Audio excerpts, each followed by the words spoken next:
Story time about how a stranger wandered into my house and it led to something amazing. I woke up one night to someone ringing my doorbell over and over vigorously. I looked at the clock and I saw it was 3 in the morning. I went to the door and looked out of the peephole and saw a young woman outside on my porch. I opened the door and could immediately tell that she was intoxicated. She started explaining to me that she was at a bar down the street and lost her phone. That's when she asked if she could use mine and call someone for a ride home. It was freezing outside, so I reluctantly let her in. She asked me for water, so I led her to the kitchen. She proceeded to open my fridge and start eating my lunch meat and various other snacks. She then kicked off her heels and sat down at the table with a jar of pickles and started talking to me like she's known me for years. She told me her name was Krista and asked me how work was and what I was up to tomorrow. I reminded her that she needs to call someone to come pick her up and handed her my cell phone. She took the phone and FaceTimed her brother. She told him that she needs a ride but she has no idea where she's at and handed me the phone to talk to him. I told him the situation and gave him my address to come pick her up ASAP. A few seconds later, my doorbell began ringing again and someone started banging on my door. I went to the door and opened it to find a guy outside and he looked furious. This is when things got intense.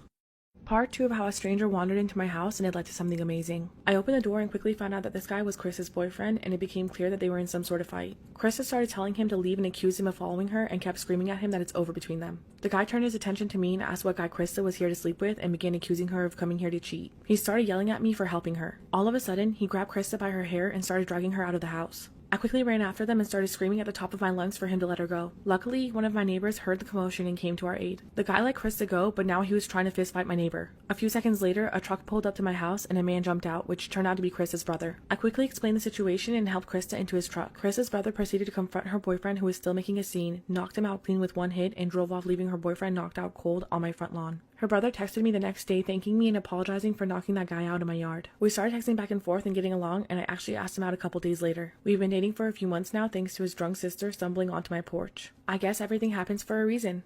What is the deal with parents who are like, you should be thanking me. I feed you. I pay for your meals. Bow down to me. I think I'm gonna continue standing. You do you, though. Like, whose fault is it that I'm here? Y'all signed up for the proper parent program 15 years ago and now you're getting cold feet? Like I did not request to take on life. Y'all are acting like fetus Molly was up in heaven with her fingers crossed waiting to be conceived like, oh my god, can y'all just do the deed already?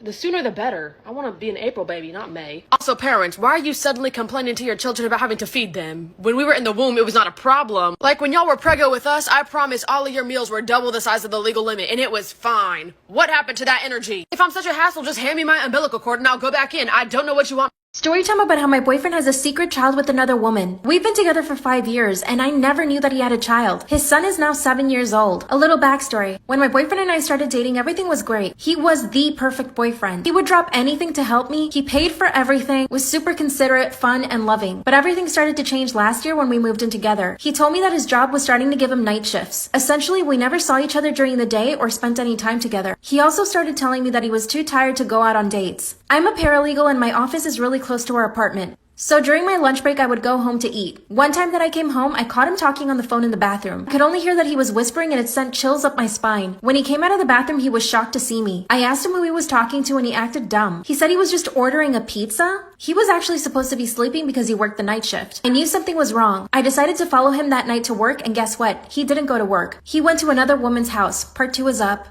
Part 2 of how my boyfriend has a secret child with another woman. I followed him that night to what I thought was his job, but instead he drove 10 minutes away from our apartment to another woman's house. I parked a few cars away so I could see what he was doing. That's when a little boy and a woman come running out of the house. The woman kisses him on the mouth and he carries the little boy and hugs him. Believe it or not, I instantly got sick. I got out through the passenger door and vomited. I was horrified. My first thought was that he was married and I was the other woman. They walked into the house and I stayed waiting for him the entire night. He left that house at 6 in the morning the next day. But before he could get into his car, I confronted him. He was obviously shocked to see me there. He confessed that was his son, that he wasn't married to the woman. They were only together. So I was right. I was the other woman. He explained that he wasn't in love with the other woman and that he didn't have the heart to tell her he was in love with someone else. He got on his knees and apologized. Part 3 is up. Part 3 of how my boyfriend has a secret child with another woman. He got on his knees and begged me for forgiveness, but I had already made my mind up. I told him he needed to move out by the end of the day. I got in my car and slept for about 18 hours. When I woke up, all of his stuff was still there. He was in the kitchen making me breakfast. I gave him a chance and I let him talk. He explained that he and the girl had a very toxic relationship and that I was the first woman he'd ever met that he truly loved. But I just couldn't get over the fact that he was lying to me every single day for 5 years. Instead of going to work, he was going to her house. I told him that I saw him kissing her and he said that that's just how they greet each other. He swears that they don't have anything going on between them. It's been about a week and he's still living with me. I basically gave him a second chance, but my instinct is telling me something's wrong. I met his son a few nights ago and we got along really well. He's a really cute boy and he loves his dad a lot, and I could see how much my boyfriend loves him too. I don't want to break my own heart, but I feel like I can't trust him anymore. He swears he'll never lie to me again. I have this constant stomachache now, but I still love him. Should I stay with him or not? Story time about the time that I had a thing with my stepbrother. So a little background information. I was 14 and it was the first half of my freshman year. So my dad had recently broken up with my mom and he had different girls in and out of the house 24/7. I mean, he was kind of doing his thing after a 15-year marriage. Well, the one day I'm sitting in the house and he brings this girl Kayla over. She had a few kids herself, but both of them said that they would never date.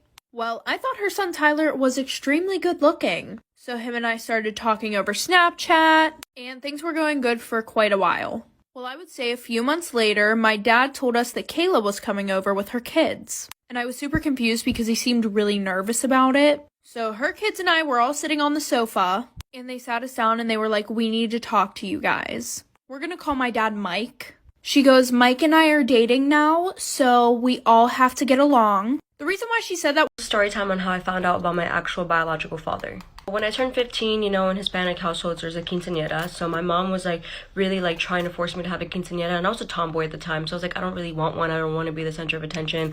I'm just kind of scared about the whole thing. And I don't want you to waste money. I just don't think it's something that I need to have. But she's like, your older sister didn't have it and I had one and I just want to have one with you. And I was like, okay, fine. I ended up giving in. And throughout that whole process, she ended up telling me, oh, by the way, your biological father contacted me. And I was so confused. I didn't have any information about him. I didn't want to know about him because I already had a dad. So I was like, what do you mean? What are you trying to say? She's like, well, he wants to talk to you. He wants to meet you. And I was so caught off guard. I was like, whoa. I'm not okay with this. I don't feel comfortable with that. I don't want to talk to this man. He left me. He left you. Why do you want him in my life? She's like, because he's actually your biological father and you have a whole nother family that you haven't met. And I was like, I don't care. No offense, but those are strangers to me. They had nothing to do with me growing up. They had nothing to do with my... So after a while, she just kind of explained to me that he went to jail. And I was like, did he go to jail before or after he left you? And she said, after he left me. And I was like, okay, so like I said, he left us. He found out that you were pregnant with me. That's all I knew, that he left. So I was like, why do you want this man in my life? Why do you even want me to talk to this man? You don't even like this man. She's like, you don't know. You have to give him a second chance. It wasn't his fault. He went to jail. And I was like, okay, so what did he go to jail for? She's like, that's not my story to tell. And I was like, oh, so it's his?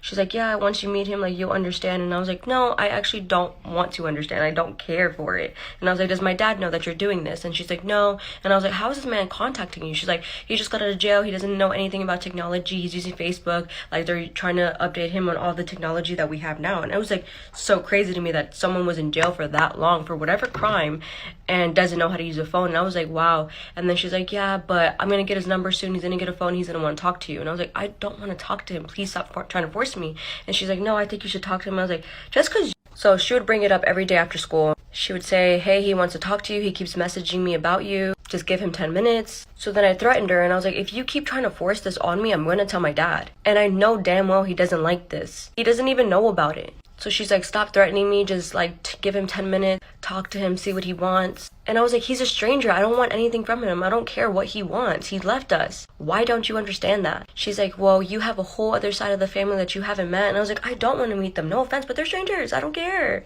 So she would continuously do it over and over again. And then one day I was in my room and she caught me off guard. She came knocking on my door and she's like, hey, your dad's on the phone. And I was like, oh my God, what happened? She's like, oh, your father's on the phone. And I was like, okay, I don't want to talk to him. She's like, you need to. And I was like, okay, just because I wanted her to shut up. So I got on the phone with him. He's like, hey, mija. And I was like, oh, fuck no. I was like, I'm not your daughter. Don't call me that. He's like, but you are my daughter. And I was like, I'm just talking to you because my mom keeps forcing me. So what do you want? So I finally got on the phone with him. I was already thrown off guard because he tried to call me his daughter. But I was like, you're just a stranger to me. Don't call me that. I wasn't trying to be a bitch. It's just I don't want to talk to this stranger. You had nothing to do with my childhood. You left my mom. I even asked him, why'd you go to jail? He said, we need to talk in person about that. And I was like, I don't want to meet you in person. You're a stranger. I don't want anything to do with you. He's like, I would like to come to your quinceañera. And I was like, oh, fuck no. Like, you're not gonna come and ruin that. That's a day for me and my family. The family that raised me. My dad is gonna have my first dance. Like, I'm not doing that with you. You weren't there for me for whatever reason. He's like, yeah, and he just kept trying to blame it on Jay. I was like, I understand you got arrested. I understand that. But why do you want to meet me so bad? He's like, well, you're one of the 11 kids that I have, and you're the last one that I haven't met. I was so confused. I was like, 11?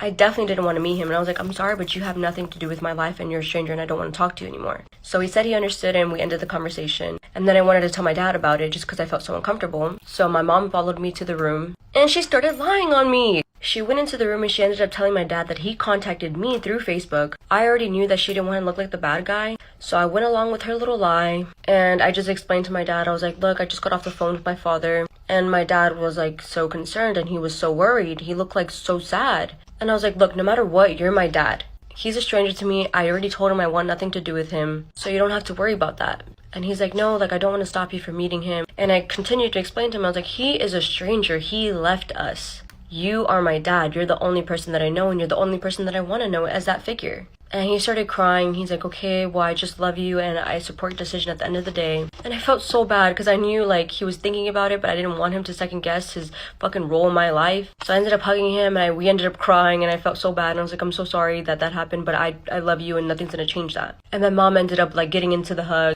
I was just so annoyed. I was like, this fucking bitch. I didn't say anything. I was like, okay, whatever. Then she had the audacity to try to invite this man to my quinceañera. After the whole ordeal, she still threatened me. She's like, hey, I'm gonna invite him to your quinceañera. I was like, if you do that, I'm gonna tell my dad exactly what happened and I will leave my quinceañera. I'm not trying to be a spoiled brat, but you are not listening to my boundaries. So she's like, okay, fine, but you can't go your whole life without ever meeting him. And I was like, my older siblings did. I think I can manage it. So that's the story and how I found out about my actual father, my biological father.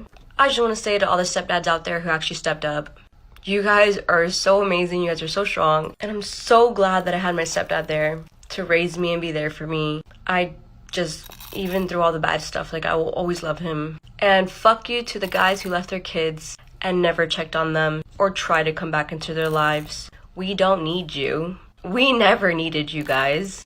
Thanks for watching. Bye. This is a story time.